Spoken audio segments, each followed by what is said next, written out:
career, you should seriously consider applying for a Summer Undergraduate Research Fellowship, or SURF.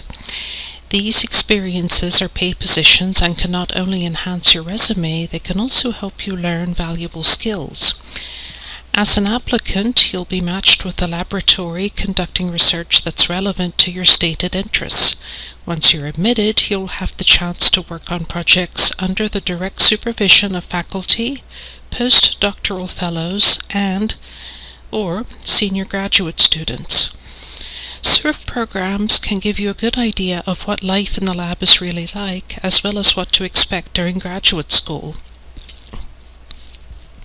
There are SURF programs available for those majoring in the humanities and social sciences. In this segment, we'll focus on biomedical programs. SURF programs are conducted, as you might expect from the name, during the summer, usually between late May and early August. The average length is 10 weeks. Why should you consider SURF? Well, not only do you get paid for learning on the job, you also learn current research techniques. You also get to plan and carry out an experiment to answer an important scientific question. At the end of the program, you will present your research as part of a capstone poster session. This is an excellent opportunity for you to network with research professionals as well as practice your presentation skills.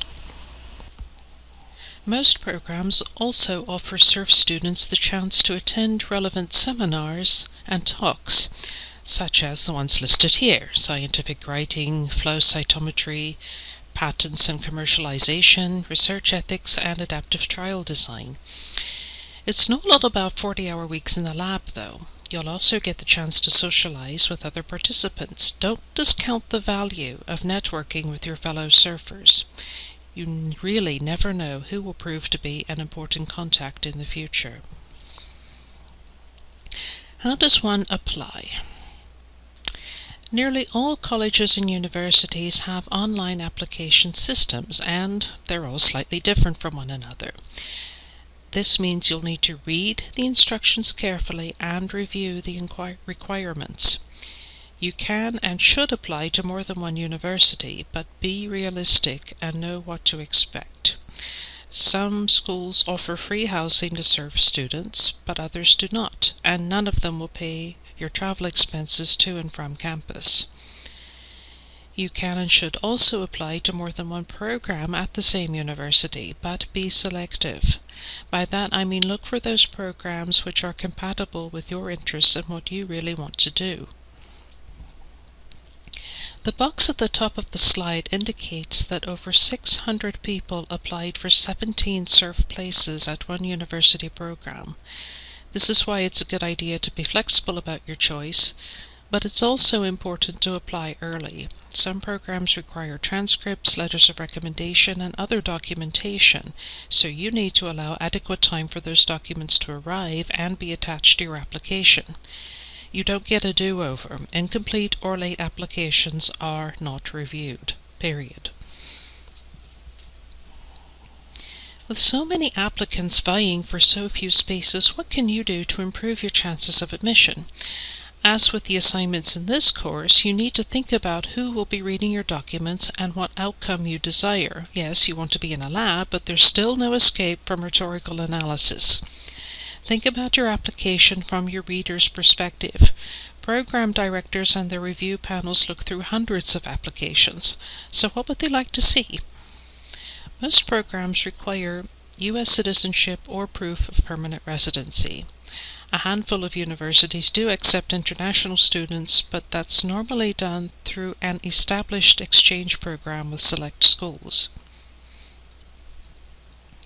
Proximity to the university. This isn't the only consideration by any means, but when a university accepts a SURF student, they're hoping the student will decide to apply for graduate school at that university, and those with family ties or who are already settled in the region may be more likely to do so. GPA. The minimum GPA will probably be listed on the program website. However, as I stated earlier, the application process is extremely competitive and the reviewers are rather spoiled for choice. Thus, the better you do in your coursework, the better your chances of being accepted into a SURF program. Again, this is not the only consideration, but strong academic performance is in your best interests. Class rank. Generally, preference goes to sophomores and juniors because they are more likely to have demonstrated academic success and some research experience. Seniors may be considered if they are more than 6 months away from graduation, and freshmen may be considered if they have some research experience, often as volunteers. You should also plan to include a resume or CV and ask for letters of recommendation. The authors of the recommendation letter should attest to your academic achievement, your potential as a scientific investigator, and your commitment to a career in research.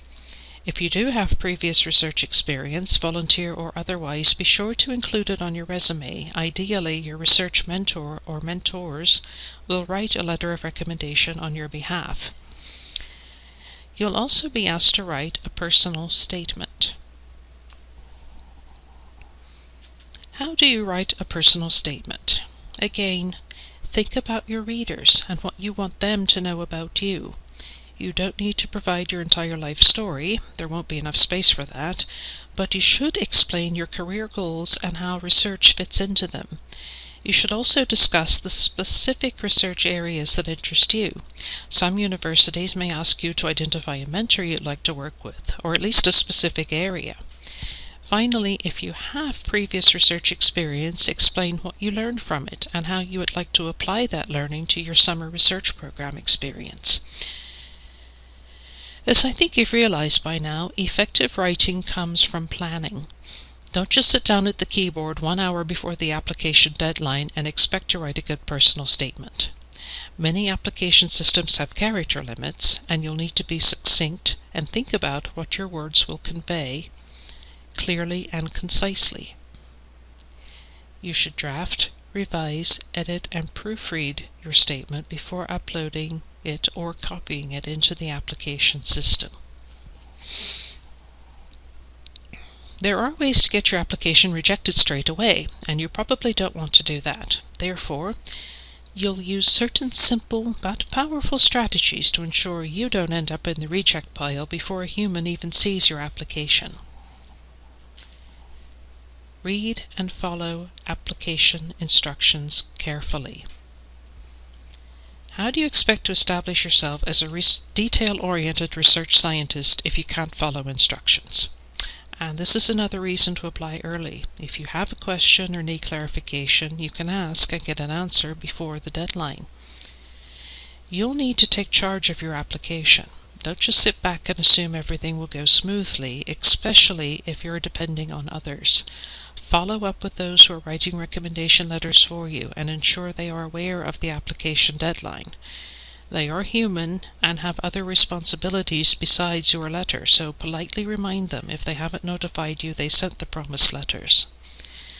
Similarly, if your application instructions call for an official transcript, ensure the registrar has sent it out in a timely manner. Many universities require at least a week's lead time to send out transcripts, and if there is an outstanding balance on your bill, the registrar may not send the transcript at all. And they may not tell you they didn't. In their mind, it's your problem, not theirs. Follow up and make sure your transcript will arrive before the application deadline. If you're looking for a scientific research fellowship, you'll need to prove you're capable of scientific research.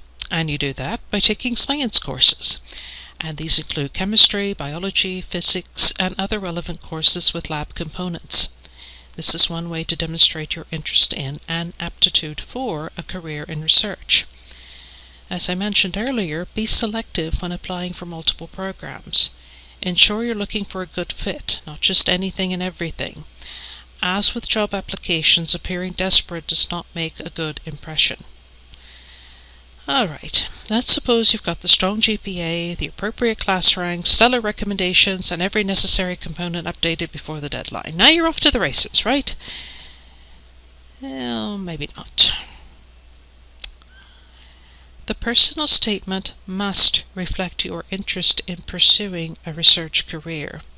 You should be able to articulate a clear direction in which you want to go as an aspiring scientist.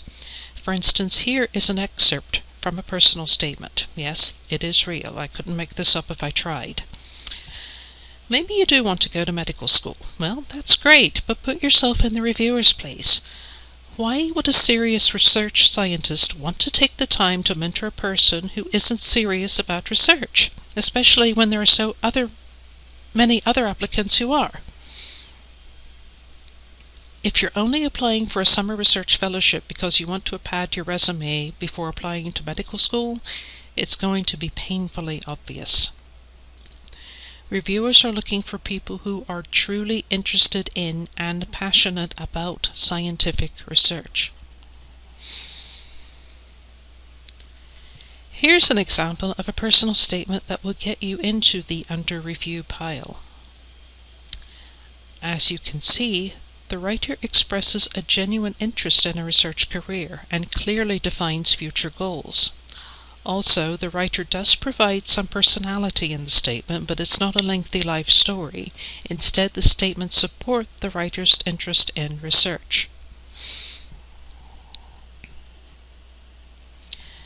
Some schools conduct interviews with applicants via phone or video conference. Applicants who are in the region may be invited to an in-person interview, but this is rare due to applicant volume. If you are interviewed in person or via video conference, you should dress professionally and conduct yourself as you would for a job interview. The interviewers may review some of your application materials and statement, but it's more likely that they will hold a conversational interview where they discuss certain scientific topics or events with you. In any case, you should convey a genuine interest in research and be prepared to demonstrate your knowledge of basic science. That doesn't mean you'll be subjected to a pop quiz, but it does mean that the interviewers will evaluate your enthusiasm, critical thinking skills, and motivation. Interviews are generally a good sign that your application is being seriously considered, but not getting one doesn't mean it's the end of the road. Most schools have a way to check your status online so you can see the latest step in the process. I'll conclude this segment with a few do's and don'ts. First, the don'ts. Yes, you are anxious about getting accepted and knowing what the reviewers are thinking. However, calling and emailing the contact person is not going to push you further up in line or get you accepted just because they're sick of hearing from you. In fact, the contact person may be an administrative assistant who has absolutely no control over who gets accepted and who doesn't.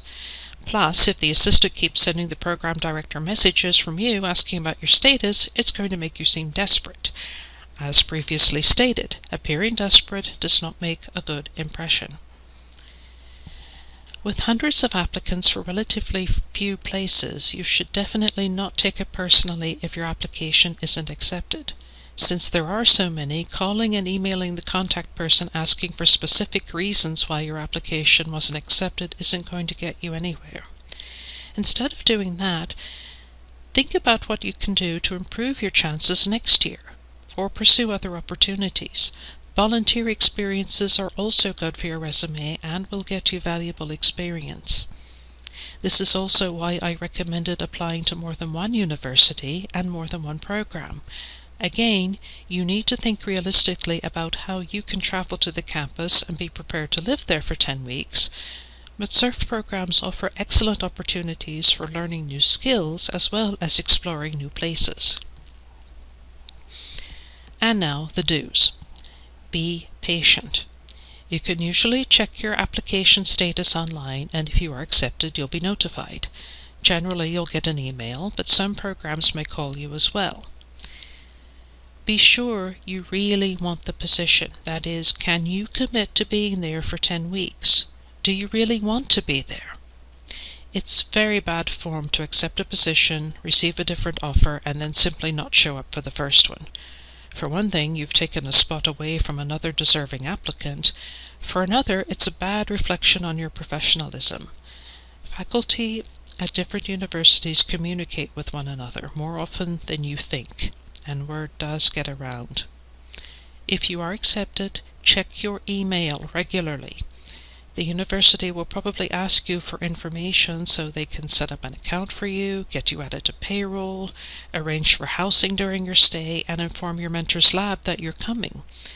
You'll probably need an ID badge and perhaps training before you can enter the lab. Arranging and scheduling all this takes time. Again, don't just sit back and expect everything to go smoothly. Faculty and staff have many other obligations besides preparing for your arrival. Help them help you. Return all necessary forms and documentation promptly. Finally, check and recheck the little details. Make your travel plans so you can arrive on time. Know what expenses you need to cover and what the program will cover. Be sure you know where you're supposed to go and what you're supposed to do when you arrive. Many programs will allow you to move into housing a day or two before you begin work, so use that time to begin learning how to get around, or at least to your mentor's lab.